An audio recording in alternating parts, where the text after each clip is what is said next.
of him, the more I kind of start to sense, at least what I sense of his character, of how he did these things. So I'm going to go over this really quickly. So his first mansion, he already had several houses in Log Row, but he built the White Mansion, or the Mansion House, finished in 1854, much nicer than anywhere anybody else was living.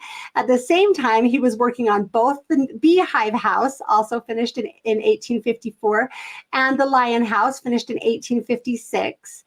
And then you can see two sides. This picture of the lighthouse is older, but I really like it because it shows just how big and deep and weird it was. It really was a harem house. And so plus he built the huge stone wall that goes all the way around Temple Square. It's still there. This was a massive undertaking, and with the huge eagle gate, and that wall was there to protect his entire compound. There were many reports of people in Utah that his wives were rarely, if ever, seen outside of the wall of his compound. Then he had his farmhouse in 1863.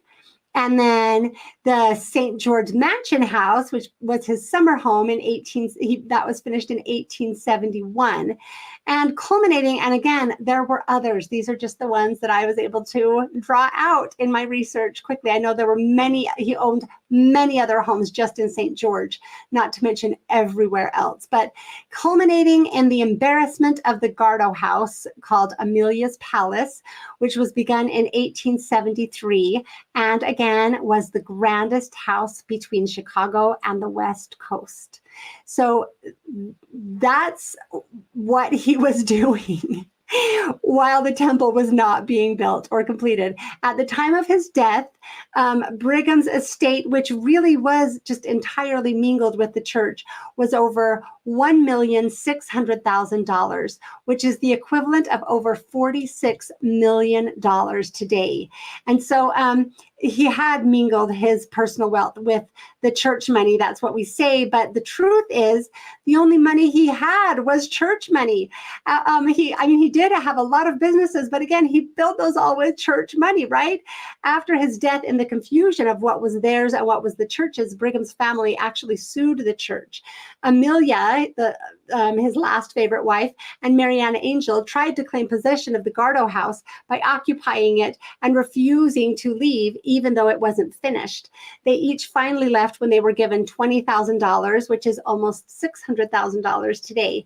Brigham had tried to keep the money and power in his family by secretly ordaining 3 of his sons as apostles in 1864 to try to put them ahead in the order of succession, but it didn't work. So the transition was this complicated, messy lawsuit. The church decided, I think, very generously to allow to charge Brigham's estate $1 million, allowing the family to keep the other $600,000, which equals over $17.25 million today. So that was the situation with Brigham Young. And in any case, it is something for a man worth over $46 million, building one of the nation's largest mansions to add to his large collection of homes, to claim poverty as the reason he was unable to finish the temple.